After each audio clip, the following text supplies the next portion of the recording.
नमस्कार, मैं अतुल ठाकुर आप सभी का एक बार फिर से अपने चैनल में हार्दिक स्वागत करता हूं।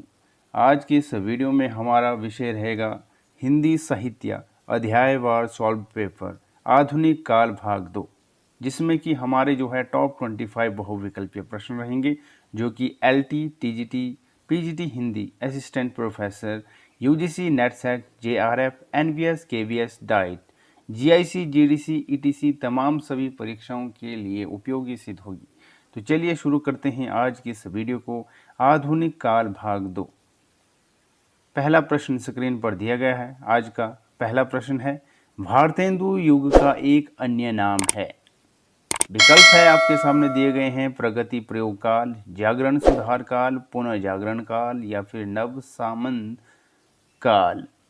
वेरी इंपॉर्टेंट क्वेश्चन है, यूपीटीजीटी 2016 में पूछा गया था। भारतेंदु युग का एक अन्य नाम है। तो क्या है भारतेंदु युग का एक अन्य नाम? तो इस प्रश्न का उत्तर होगा पुनः जागरण काल। भारतेंदु युग का एक अन्य नाम है पुनः जागरण काल। अगला प्रश्न है प्रश्न नंबर 2। प्रश्न नंबर 2 है, इनमें से भारतेंदु युगीन लेखक कौन है? भारतेंदु युगीन लेखक का नाम बताना है। तो कौन है इन विकल्पों में से, दिए गए विकल्पों में भारतेंदु युगीन लेखक? तो इसका उत्तर रहेगा प्रताप नारायण मिश्र। ये जो है भारतेंदु युगीन लेखक हैं प्रताप नारायण मिश्र। अगला प्रश्न है प्रश्न नंबर 3। इनमें से किस लेखक का संबंध भारतेंदु मंडल से नहीं था? विकल्प है प्रताप नारायण मिश्र, बालकृष्ण शर्मा नवीन, बद्री नारायण चौधरी प्रेमघन या फिर ठाकुर जगमोहन। सही उत्तर क्या होगा इसका? इनमें से किस लेखक का संबंध भारतेंदु मंडल से नहीं था? तो इसका उत्तर होगा बालकृष्ण शर्मा। बालकृष्ण शर्मा का संबंध जो है भारतेंदु मंडल से नहीं था। अगला प्रश्न है प्रश्न नंबर 4। निम्नलिखित कवियों में से एक भारतेंदु युगीन नहीं है। कौन सा कवि जो है भारतेंदु युगीन नहीं है? निम्नलिखित कवियों में से एक भारतेंदु युगीन नहीं है। तो इसका उत्तर रहेगा अयोध्या सिंह उपाध्याय हरिओद जो है भारतेंदु युगीन जो है कवि नहीं रहते हैं।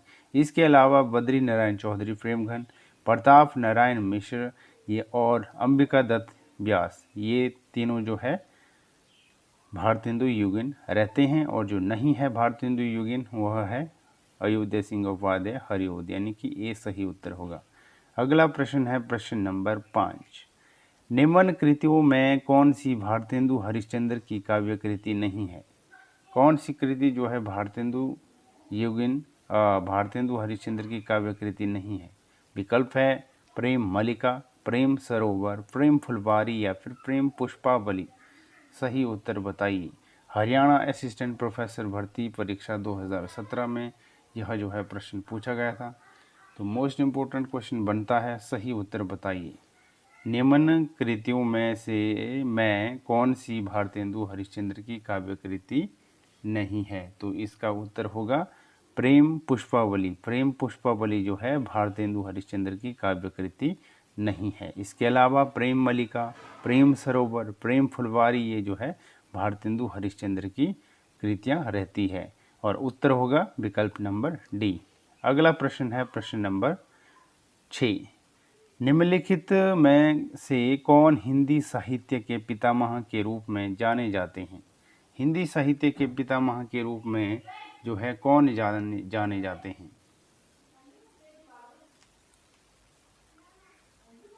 हिंदी साहित्य के पितामह के रूप में जाने जाते हैं। कौन जाने जाते हैं? विकल्प है मैथिली शरण गुप्त, भारतेंदु हरिश्चंद्र, रामधारी सिंह दिनकर या फिर Mahavir Prasad Dwivedi. Very important question है, कौन हिंदी साहित्य के पितामह के रूप में जाने जाते हैं? तो उत्तर होगा इसका भारतेंदु हरिश्चंद्र जो है हिंदी साहित्य के पितामह के रूप में जाने जाते हैं। बी सही उत्तर होगा। अगला प्रश्न है प्रश्न नंबर 7। यह आंख बड़ी बला है, इसका आना जाना उठना बैठना सब बुरा है। यह किसने लिखा है? यह आंख बड़ी बला है, इसका आना जाना उठना बैठना सब बुरा है।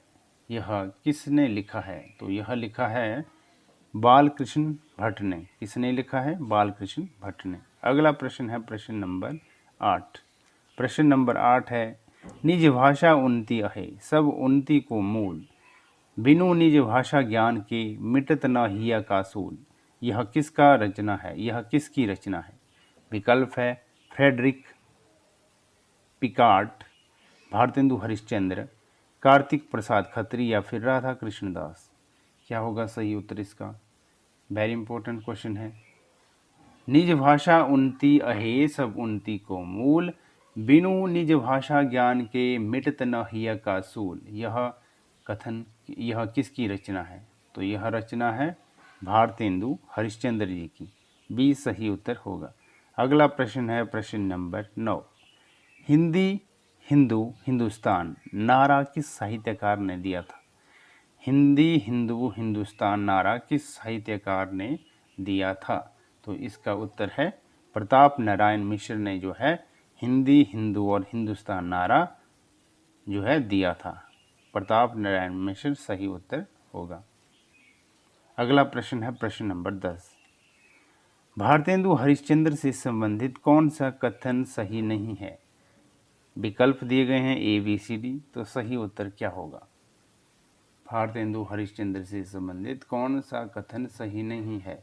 तो इसका उत्तर होगा विकल्प नंबर सी, यानी कि गद्य और पद्य दोनों में ही उन्होंने खड़ी बोली हिंदी का ही व्यवहार किया। ये जो है इसका उत्तर रहता है, यानी सी सही उत्तर होगा। अगला प्रश्न है प्रश्न नंबर 11, इनमें से किस कवि या साहित्यकार का संबंध भारतेंदु काल से नहीं है? किनका संबंध जो है भारतेंदु काल से नहीं है? तो इसका उत्तर होगा राधिका रमन प्रसाद सिंह का संबंध जो है भारतेंदु काल से नहीं है। ये सही उत्तर होगा। अगला प्रश्न है प्रश्न नंबर 12, भारतेंदु के हिंदी योगदान का स्वरूप है? क्या है भारतेंदु के हिंदी योगदान का स्वरूप? तो इसका उत्तर रहेगा विकल्प नंबर डी, इनमें से सभी साधनों के माध्यम से जो है डी सही उत्तर होगा। अगला प्रश्न है प्रश्न नंबर 13, बद्रीनारायण चौधरी प्रेमघन उर्दू में किस नाम से कविता लिखते थे? वेरी इंपॉर्टेंट क्वेश्चन है। विकल्प है नियाज, अब्र, रस्सा या फिर आफताब। सही उत्तर क्या होगा? बद्रीनारायण चौधरी प्रेमघन उर्दू में किस नाम से कविता लिखते थे? सही उत्तर क्या होगा? तो इसका उत्तर रहेगा अब्र नाम से जो है कविता लिखते थे। कौन? बद्रीनारायण चौधरी प्रेमघन उर्दू में अब्र नाम से जो है कविता लिखते थे। बी सही उत्तर होगा। अगला प्रश्न है प्रश्न नंबर 14, भारतेंदु युग के कवियों ने अधिकांश किस भाग में कविता की है? विकल्प है खड़ी बोली में, अवधी में, उर्दू में या फिर ब्रजभाषा में। सही उत्तर बताइए। भारतेंदु युग के कवियों ने अधिकांश किस भाषा में कविता की? तो इसका उत्तर होगा ब्रजभाषा में। भारतेंदु युग के कवियों ने अधिकांश जो है ब्रजभाषा में कविता की। किस भाग में कविता की? अधिकांश तो ब्रजभाषा में की। डी सही उत्तर होगा। अगला प्रश्न है प्रश्न नंबर 15, इनमें भारतेंदु युग के साहित्यकार नहीं है। कौन जो है भारतेंदु युग के साहित्यकार नहीं है दिए गए विकल्पों में से? तो इसका उत्तर होगा प्रेमचंद। प्रेमचंद जो है भारतेंदु युग के साहित्यकार नहीं है। सी सही उत्तर होगा। इसके अलावा बालकृष्ण भट्ट, प्रताप नारायण मिश्र, ठाकुर जगमोहन सिंह, ये सारे क्या है भारतेंदु युग के साहित्यकार है, और जो नहीं है वह है प्रेमचंद। सी सही उत्तर होगा। अगला प्रश्न है प्रश्न नंबर 16, भारतेंदु की कौन सी रचना प्यार छंद में लिखी गई है? प्यार छंद में जो है कौन सी रचना जो है भारतेंदु की लिखी गई है? तो इसका उत्तर होगा प्रात समीरण। प्रात समीरण जो है भारतेंदु युग की रचना प्यार छंद में लिखी गई है। अगला प्रश्न है प्रश्न नंबर 17। प्रश्न नंबर 17 है, जो हो मैंने आप कई बार परिश्रम किया कि खड़ी बोली में कुछ कविता बनाऊं, पर वह मेरे चिंतानुसार नहीं। यह कथन किसका है? जो हो मैंने आप कई बार परिश्रम किया कि खड़ी बोली में कुछ कविता बनाऊं, पर वह मेरे चिंतानुसार नहीं। यह कथन जो है किसका है? तो यह कथन है भारतेंदु हरिश्चंद्र का। बी सही उत्तर होगा। अगला प्रश्न है प्रश्न नंबर 18। निम्नलिखित साहित्यकारों में से सबसे कम आयु किसकी रही? वेरी इंपॉर्टेंट क्वेश्चन है, KVS PGT 2018 में पूछा गया था। दिए गए विकल्पों में से साहित्यकारों में से सबसे कम आयु किसकी रही है? तो इसका उत्तर होगा भारतेंदु हरिश्चंद्र की आयु जो है दिए गए विकल्पों में से सबसे कम रही है। डी सही उत्तर होगा। अगला प्रश्न है प्रश्न नंबर 19। आचार्य रामचंद्र शुक्ल की दृष्टि में किस युग के लेखकों की दृष्टि व्याकरण के नियमों पर अच्छी तरह नहीं जमी थी? विकल्प है द्विवेदी युग, भारतेंदु युग, छायावाद युग या फिर प्रगतिवाद युग। क्या होगा सही उत्तर? आचार्य रामचंद्र शुक्ल की दृष्टि में किस युग के लेखकों की दृष्टि व्याकरण के नियमों पर अच्छी तरह नहीं जमी थी? तो इसका उत्तर है भारतेंदु युग। बी सही उत्तर होगा। अगला प्रश्न है प्रश्न नंबर 20। भारतेंदु की खड़ी बोली में रचित कविताओं का संग्रह किस नाम से प्रसिद्ध है? भारतेंदु की खड़ी बोली में रचित कविताओं का संग्रह किस नाम से प्रसिद्ध है? तो इसका उत्तर है फूलों का गुच्छा। फूलों का गुच्छा जो है भारतेंदु की खड़ी बोली में रचित कविताओं का संग्रह है। अगला प्रश्न है प्रश्न नंबर 21। कौन सा लेखक भारतेंदु मंडल का नहीं है? विकल्प है प्रताप नारायण मिश्र, बालकृष्ण भट्ट, प्रेम घन या फिर श्रीधर पाठक। कौन सा लेखक भारतेंदु मंडल का नहीं है? तो उत्तर है इसका श्रीधर पाठक जो है भारतेंदु मंडल का नहीं है। अगला प्रश्न है प्रश्न नंबर 22।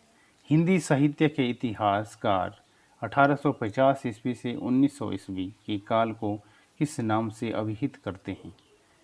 विकल्प है द्विवेदी युग, भारतेंदु युग, शुक्ल युग या फिर छायावाद युग। क्या होगा सही उत्तर? हिंदी साहित्य के इतिहासकार 1850 ईस्वी से 1900 ईस्वी के काल को किस नाम से अभिहित करते हैं या किस नाम से जाना जाता है? तो सही उत्तर है इसका भारतेंदु युग के नाम से जाना जाता है या अभिहित करते हैं। 1850 ईस्वी से 1900 ईस्वी के काल को भारतेंदु युग के नाम से जानते हैं। अगला प्रश्न है प्रश्न नंबर 23।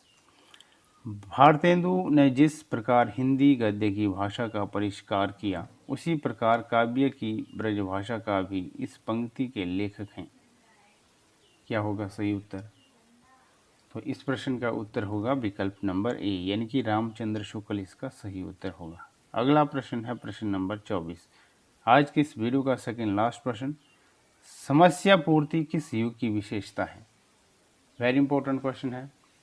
समस्या पूर्ति किस युग की विशेषता है? तो इसका उत्तर होगा भारतेंदु युग की विशेषता है समस्या पूर्ति। आज की इस वीडियो का अंतिम प्रश्न रहता है, नवजागरण का अग्रदूत हिंदी के किस लेखक को कहा जाता है? विकल्प है शिव प्रसाद सिंह सितारे, शिव प्रसाद सितारे हिंद, भारतेंदु हरिश्चंद्र, आचार्य महावीर प्रसाद द्विवेदी या फिर बाबू मैथिली शरण गुप्त। इस प्रश्न का उत्तर क्या होगा? नवजागरण का अग्रदूत हिंदी के किस लेखक को कहा जाता है? तो यह कहा जाता है भारतेंदु हरिश्चंद्र को। तो आज के इस वीडियो में हमने जो है हिंदी साहित्य के आधुनिक काल भाग 2 को जो है हमारा आज समाप्त होता हुआ, और जिसमें कि हमारे टॉप 25 बहुविकल्पीय प्रश्न थे। तो आज की यह वीडियो हमारी यहीं पे समाप्त होती हुई। अब मिलेंगे हम अगले भाग में, जो कि हमारा रहेगा जो है आधुनिक काल भाग 3। शीघ्र ही हम जो है एक नई वीडियो लेके आने वाले हैं, जो कि हमारा जो है अगला भाग रहेगा। उसमें भी हमारे 25 प्रश्न होंगे। तो मिलते हैं शीघ्र ही एक नई वीडियो के साथ। तब तक के लिए धन्यवाद।